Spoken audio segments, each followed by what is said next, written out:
நான் சாட்சியா சொல்லுவேன், என்னுடைய தகப்பனாருடைய மரண வேளையில, அவங்க அடக்கம் பண்ற வேளையில ஒரு பெரிய குழப்படி நடந்து உங்களுக்கு தெரியும்.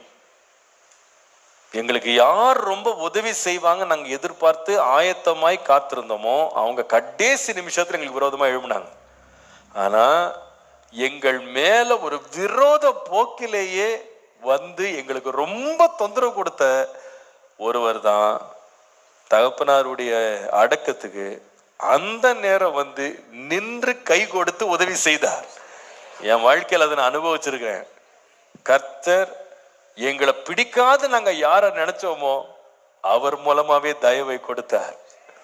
எங்களுக்கு சாதகமா இருக்கிறாங்கன்னு நினைச்சவங்க எங்களுக்கு விரோதமா எழும்பும் போது, பிடிக்காதவங்க, எங்க வேலைகளை முடக்கிறவங்க, எங்களுக்கு ரொம்ப தொந்தரவு கொடுத்தவங்க அப்படின்னு நினைச்ச ஆளு தயவை காண்பிக்க கர்த்தர் செய்தார். இதை நீங்க சாட்சி அவங்க வாழ்க்கையில எழுதுவீங்க.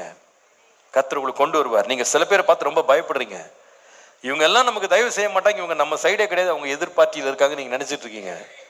சத்துருவையும் நம்மோடு சமாதானமாக மாறும்படி செய்ய தேவன் வல்லவர். ஹல்லேலூயா. நீங்க அதை விசுவாசிங்க. தேவனுடைய மகிமை உங்க வாழ்க்கையில காணும் போது நிச்சயமாகவே தயவே கிடைக்காது.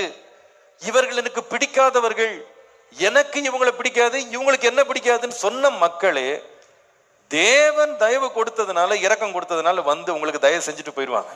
நீங்க பிரமிச்சு அப்படியே உட்காருவீங்க. இவங்களா எனக்கு தயவு செய்தாங்க, இவங்களா எனக்கு ப்ரமோஷன் போட்டாங்க, இவங்களா எனக்கு வேலை கொடுத்தாங்க, இவங்களா என் செக்ஷனை மாத்தினாங்க, இவங்களா என்னுடைய ரிக்வெஸ்ட் வந்து ஆனர் பண்ணாங்க. உங்களுக்கே பிரமிப்பா இருக்கும். எனக்கா? மனுஷன் அல்ல, கர்த்தர் வைத்த தயவு. தாவீதுக்கு அருளின மாறாத இரக்கங்களை கர்த்தர் நமக்கும் கொடுக்க வல்லவர். கர்த்தர் நமக்கு கொடுக்க வல்லவர்.